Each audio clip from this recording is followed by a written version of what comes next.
Our next speaker will now focus specially on the risks that threaten a modern networked society as a result of security gaps in information technology.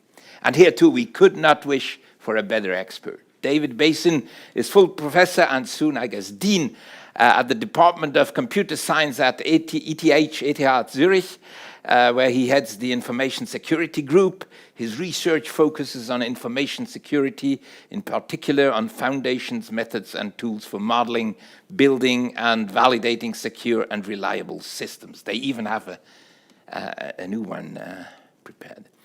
He is editor-in-chief of the ACM Transactions and Privacy and Security and of Springer Verlag's book series on information security and cryptography. He is also the founding director of the Zurich Information Security Center, which he led from 2003 to 2011. I suggested earlier on that as beautiful as their words always sound, philosophers don't often help us much to understand the real world. However, I would like to expressly exclude the Harvard philosopher Daniel Klein from this accusation. His main thesis is that complex phenomena are often best understood with a joke. I take the liberty of trying out this method again to call our second speaker onto the stage. How can we best control complex systems today, and what are the risks? Perhaps the joke about the interaction of man and machine in a modern airliner, a very complex means of transportation, will give us some interesting insights. The joke goes like this. The passengers in an airliner are waiting impatiently for takeoff. The airliner is full down to the last seat. Suddenly, two men in pilot's uniform board at the rear entrance. Both are wearing dog glasses. One is led by a guide dog, and the other struggles with a long white stick to find his way along the aisle to the cockpit, into which both disappear. Nervous scraps of conversation, anxious laughter in the cabin. Everyone is hoping for a sign that this is just a joke. But the engines are already starting. The plane rolls onto the runway and accelerates for takeoff. The passengers in the window seats press their faces against the glass and see that the runway ends directly at the open sea and that the airliner, although getting faster and faster, has not yet lifted an inch. Just as they reach the end of the runway, all the window seat passengers begin to scream loudly. But at that very moment, the plane takes off gently, the screaming in the cabin stops, and the plane flies peacefully towards the clouds.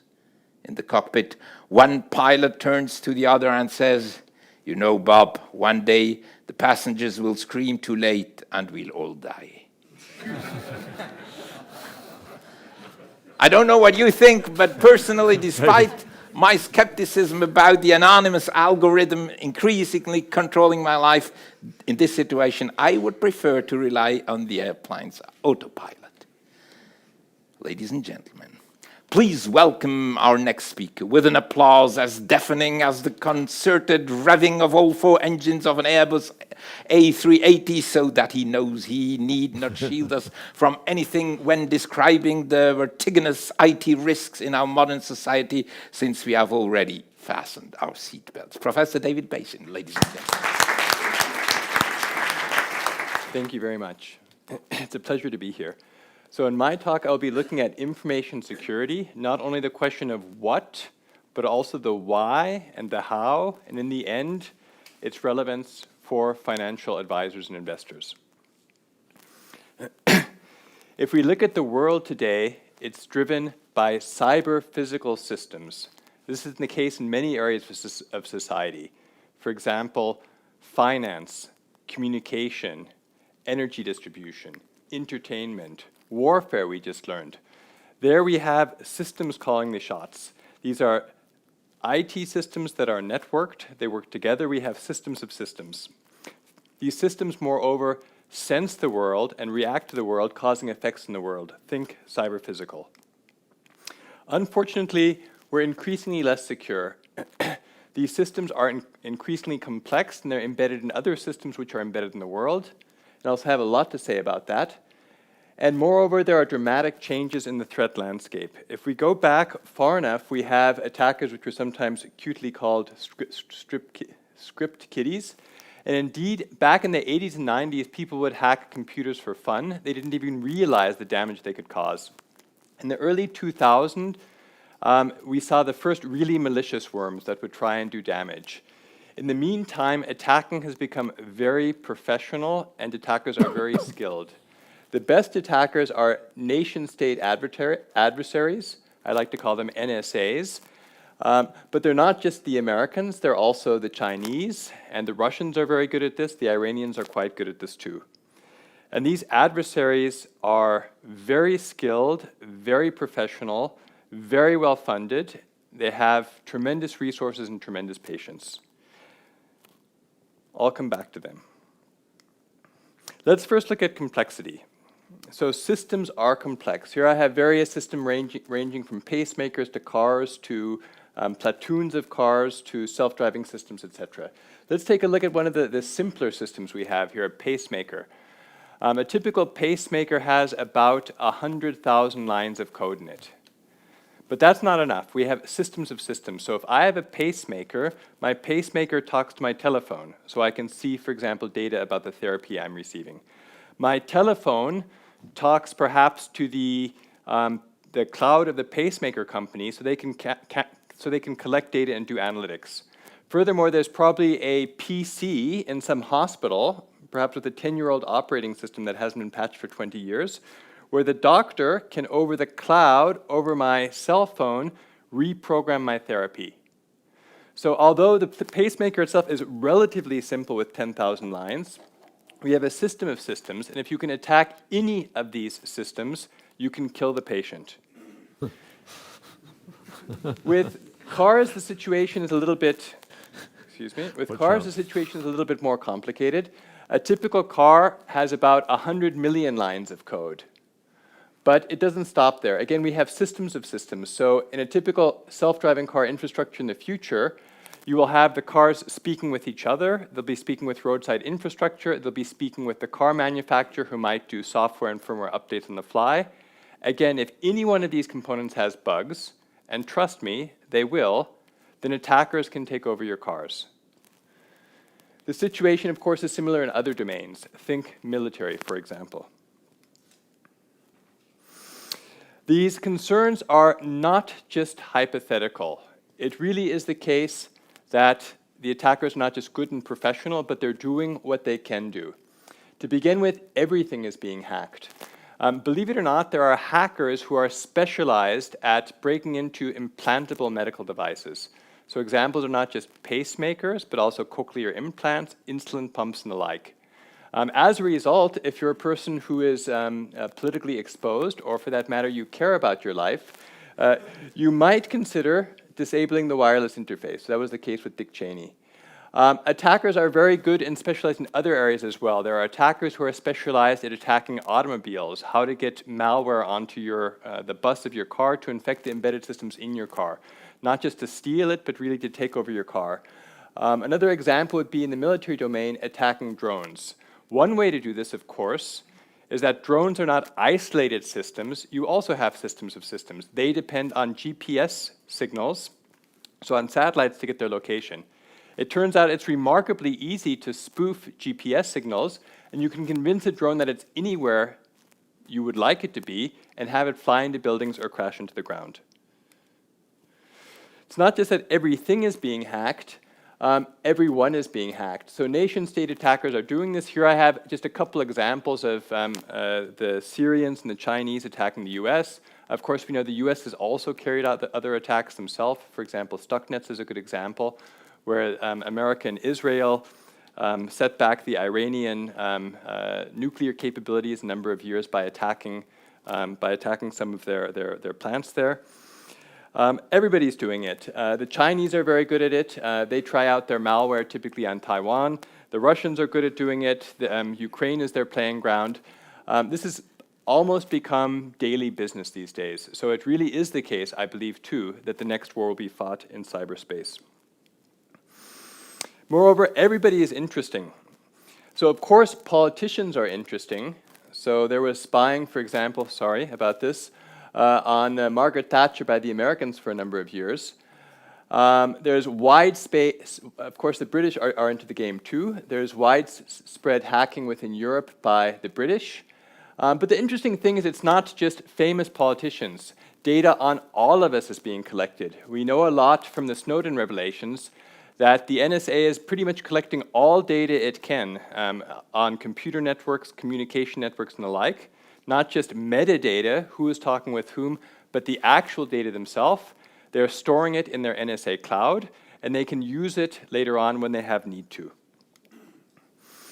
There's a question of who we can trust. Many people say, well, I'm unsure about my own infrastructure, I will outsource to the cloud.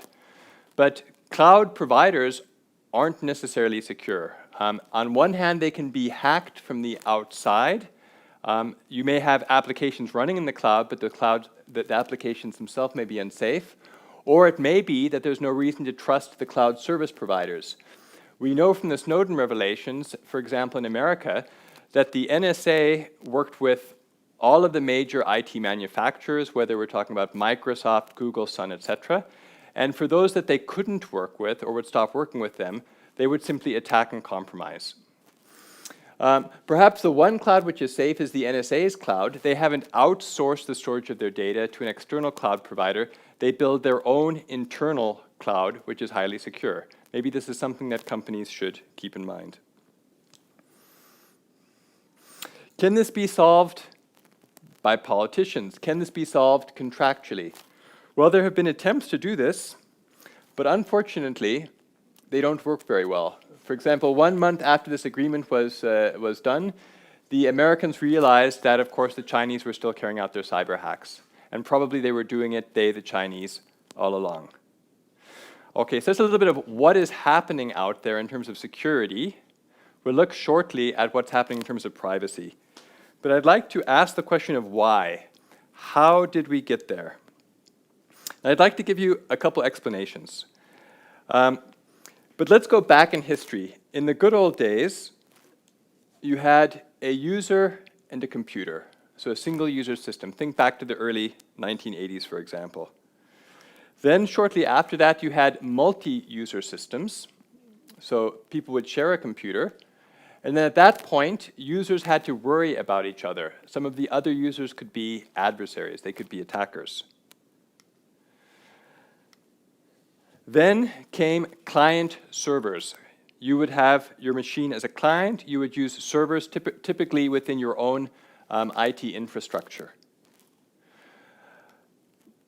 This would be over the internet. And unfortunately, of course, the internet is a very hostile place. It's very easy to tap traffic, modify traffic, etc. So although you had your servers, if you were trying to reach your servers outside of your intranet, then you were very liable to be attacked. More recently, of course, there is the cloud. There are problems in both settings. So where you have your own internal computers, you need to worry about them being hacked not only from the outside, but from the inside. Insider threats are a huge problem, for example, for banks today. For the cloud, these clouds may be run by service providers or even governments, but as the Snowden revelations showed, there's no reason to believe that your security interests are their security interests. If you're interesting enough, you may be compromised. Finally, an additional problem is that what used to be our safe computer is now typically, in an enterprise environment, bring your own device. It might be your iPad or your iPad or whatever, and these are notoriously difficult to secure because typically they're administered by people who are not experts in security. So summing up some of the sources of information insecurity today is we've seen complexity. So complexity was one problem.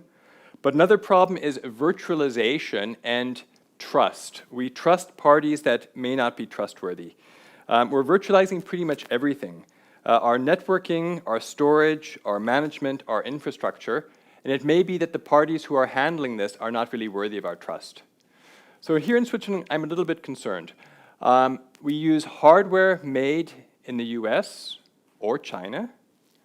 Our operating systems are made in the US. Our applications are, most of the things on our software stack are made in the US. We're using cloud services typically provided in the US, it's quite clear that we here in Switzerland, we do not have much sovereignty. If the US government wants access to our data, if they want access to our endpoints, it's very easy to compromise us. Note that the symmetric situation is not the case. The Americans do not need to have so much fear about what's happening here in Switzerland. Finally, when we look at root causes, there's a third that I would like to pull out, and that is that the systems we use are social technical systems. These systems include humans, and even if you get the IT right, unfortunately, humans usually get it wrong. So wetware, not just hardware and software, but humans are very easy to hack. Here's an example of Brennan, who used to be the CIA director, how his personal email account was hacked, where he, by the way, had confidential documents. It was hacked by a 15-year-old. Now, you might say, surely the director of the CIA is smarter than a 15-year-old, and you would be right. He didn't have to socially engineer Brennan himself. The way he did it is he socially engineered and hacked Verizon. He pretended to be an employee of Verizon. He got information from Verizon or Verizon that allowed him to do identity theft, so things like PINs and last four digits on the bank card. And then he called AOL, where Brennan had his account, and convinced AOL, by answering security questions using the stolen information, that he had lost the ability to access his account, and the account was restored for the hacker. Okay, so these are the problems that we face today, and here are some of the reasons for them. There's a separate kind of a problem that's closely related to security, and that's privacy. And I'd also like to touch on that. Where in the world are we today? Here I have a beautiful graphic that shows different types of privacy data breaches, where if you can read the fine print, you see how many million records. For example, here, Friend Finder network, over 412 million records were compromised. I suppose here in the financial service area, you know about Mossack Fonesca and all of the records there that were compromised. Here I have on the right of it the reasons for these, and these are just typical weaknesses. If software has one weakness where you can do a vulnerability like a buffer overflow, or things haven't been configured correctly, then you can typically compromise servers and steal all of their data. This can have a huge impact, of course, for the people whose data is stolen. If, for example, your social security information is stolen in America, your financial information is stolen, it's not just that the attacker knows things about your finance and your person, but typically that's enough to start stealing your identity. Another aspect is AI, which was also mentioned in the last talk. We are being hacked by AI and to some extent by the companies we trust with our data, even if they are not externally hacked. We're being somehow attacked by the AI that they use and their partners use. So here's a classic example that I'm sure many of you are aware of, because it was quite recent. This was Facebook and Cambridge Analytica. So what happened there was Cambridge Analytica had an app that harvested the data of 87 million Facebook users. What was particularly unpleasant about this is it didn't just collect the data of the users who were using the app, who had somehow consented to using this and perhaps even read the fine print that their data is being collected, but it collected all of their friends' app.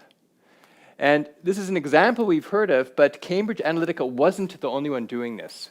So it was in the economic interest of Facebook to go quickly and break things. That was their slogan, to partner with companies in ways that they could make money, and data protection was a secondary concern. So why is this a problem?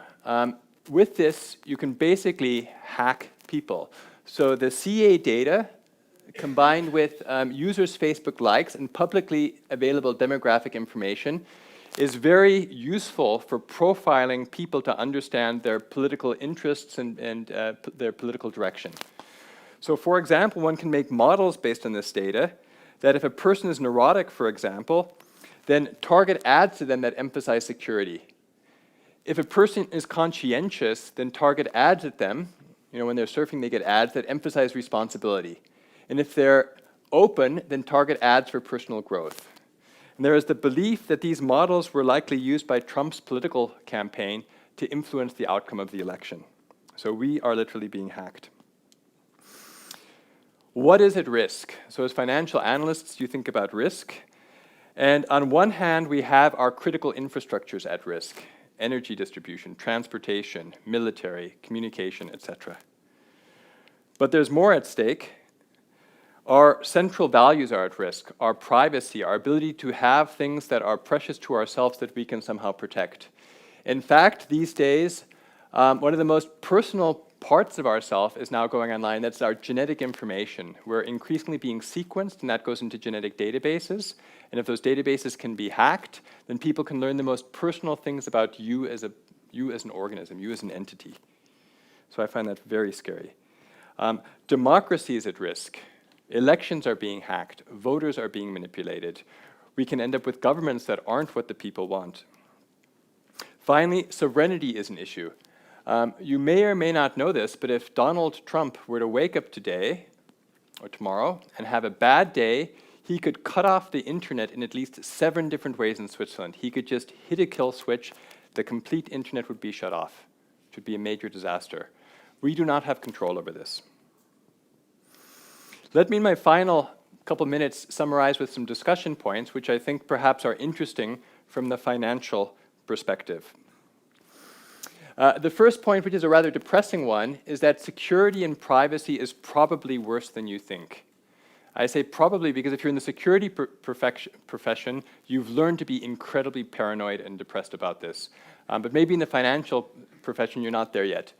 But I've emphasized we have technical ecosystems, we have systems of systems, they're complex, and moreover, a little dirty secret is the way we build our systems today is very immature. We really don't understand how to build secure systems that are bug-free and cannot be hacked.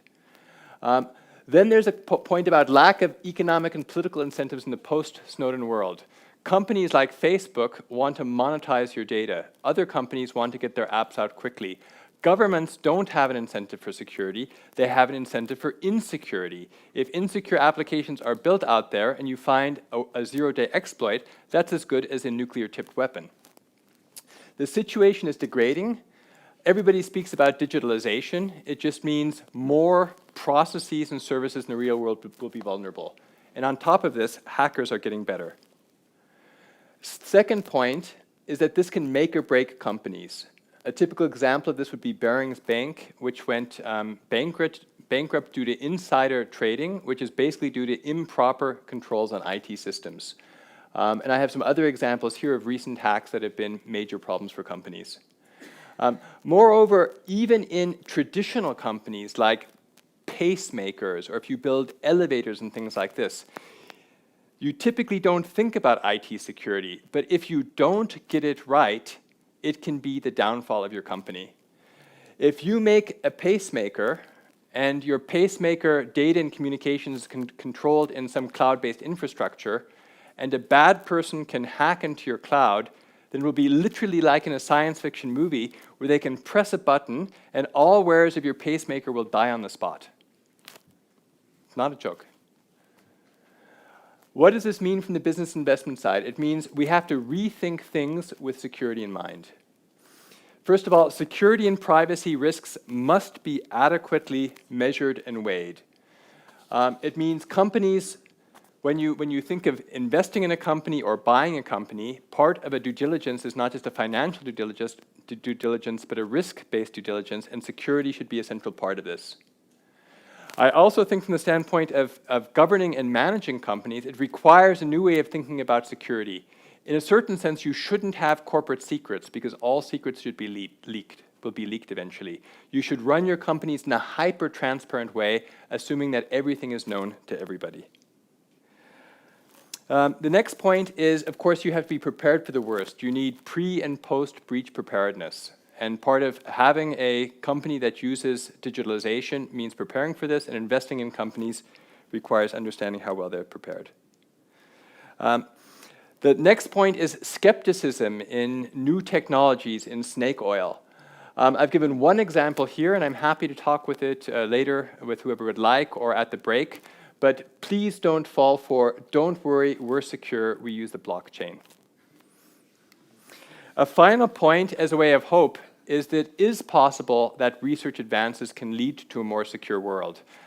In my group, together with other groups, we're actually working on a more secure internet That solves many of the problems available today with denial of service attacks and the like, and it's actually not snake oil, it actually exists and can be used. And I'm also happy to talk with people about that and explain to them how we can go to a better future. Thank you. Professor David Basin, ladies and gentlemen.